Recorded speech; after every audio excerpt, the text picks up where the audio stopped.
بسم اللہ الرحمن الرحیم۔ میں جس ہستی کا ذکر کرنے لگا ہوں اس کو پوری دنیا جانتی ہے، خصوصاً ہندوستان کے لوگ، اور ان میں مسلم ہو غیر مسلم ہو سب ہی ان کے دیوانے ہیں۔ ان کا نام مبارک حسن ہے اور ان کے القاب معین الدین، عطائے رسول، سلطان الہند اور خواجہ غریب نواز علیہ رحمہ۔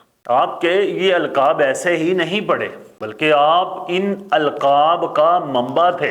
آپ اسی طرح ہی تھے، ہند کے سلطان بھی تھے، نبی علیہ السلام کی عطا بھی تھے، دین کی مدد کرنے والے بھی تھے۔ آپ نبی کریم صلی اللہ تعالی علیہ وآلہ وسلم کی اولاد سے ہیں۔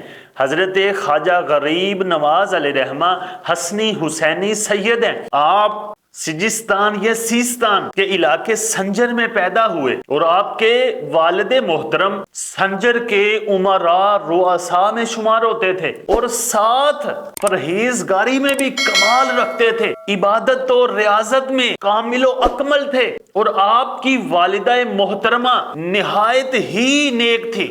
جب ماں باپ نیک پرہیزگار ہوں تب ہی اولاد ہیرے جیسی نکلتی ہے۔ میاں محمد بخش علیہ رحمہ کا ایک شعر ہے کہ آپ فرماتے ہیں، تمے دی ول کوڑی ہوندی اثر ہوندا وچ بیاں، جے جی ڈٹھی ماں محمد او جے پت دیاں۔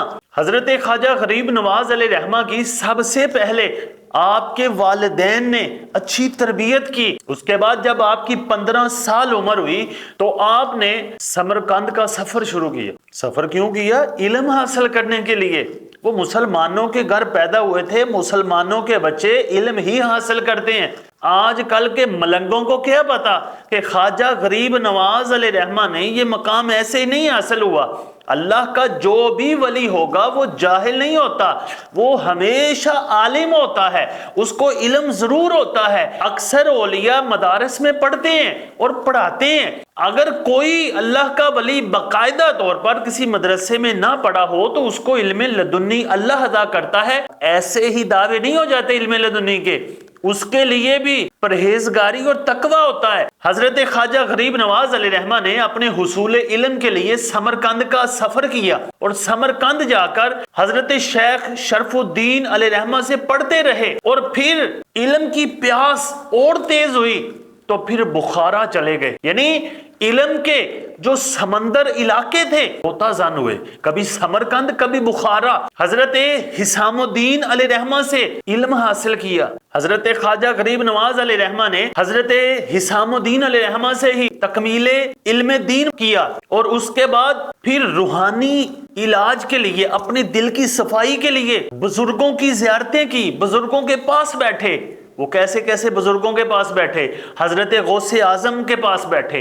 یعنی انہوں نے سمرقند، بخارا، بغداد، اصفہان، خراسان، خرقان اور بے شمار علاقوں کا سفر کیا۔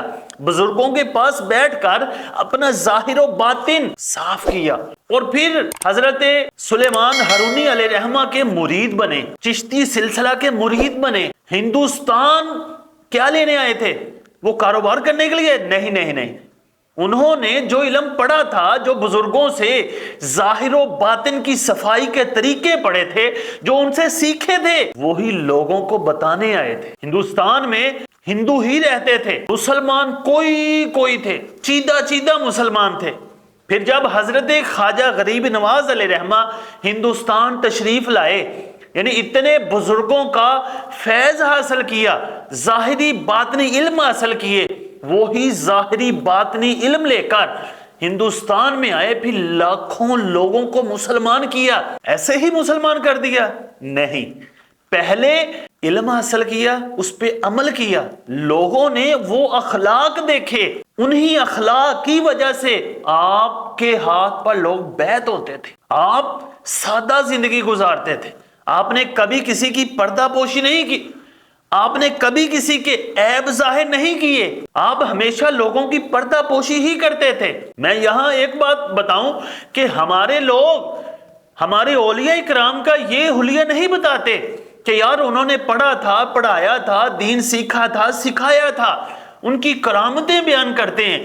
کرامت بیان کرنا یہ کوئی بری چیز نہیں ہے، کرامت اللہ تعالیٰ کی طرف سے دی ہوئی اس ولی کو عزت ہے، لیکن جو اس ولی کی رضا اور اس کا کمال ہے وہ یہ ہوتا تھا، وہ اللہ کی رضا میں راضی رہتے تھے، نبی علیہ السلام کی فرما برداری میں فنا رہتے تھے، نبی علیہ السلام کی سنت کے مطابق زندگی گزارتے تھے۔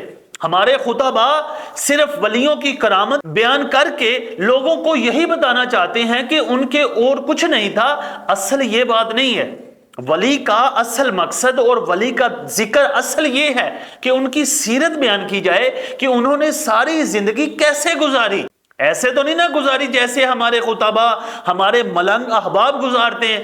انہوں نے ایک دین کی خدمت کے لیے اپنی زندگیوں کو وقف کیا۔ یہاں دین کو ان کی ضرورت پڑتی تو وہ ہر طرح کی قربانی دیتے تھے، چاہے کسی بد مذہب سے انہیں کسی بھی طرح کا چیلنج قبول کرنا پڑتا تھا۔ اسی لیے کوئی بھی بزرگ ہندوستان میں آئے یا کسی بھی علاقے میں جائے تو وہ دین کا کام ہی ہے۔ ان کی اگر کوئی زندگی پڑے، داتا صاحب اگر لاہور میں آئے تو وہ بھی اسی نیت سے آئے، لوگوں کو مسلمان کیا۔ بابا فرید علیہ رحمہ کی اگر کوئی زندگی پڑے تو اس میں بھی یہی ملے گا کہ انہوں نے لوگوں کو مسلمان کیا، اسلام کی روشنی پھیلائی۔ اور حضرت خواجہ غریب نواز علیہ رحمہ اگر ہند میں آئے، سلطان الہند بنے، تو انہوں نے وہاں کر حکومتیں اور کسی لالچ میں نہیں آئے، وہ اسلام کی تبلیغ کے لیے ہی آئے تھے۔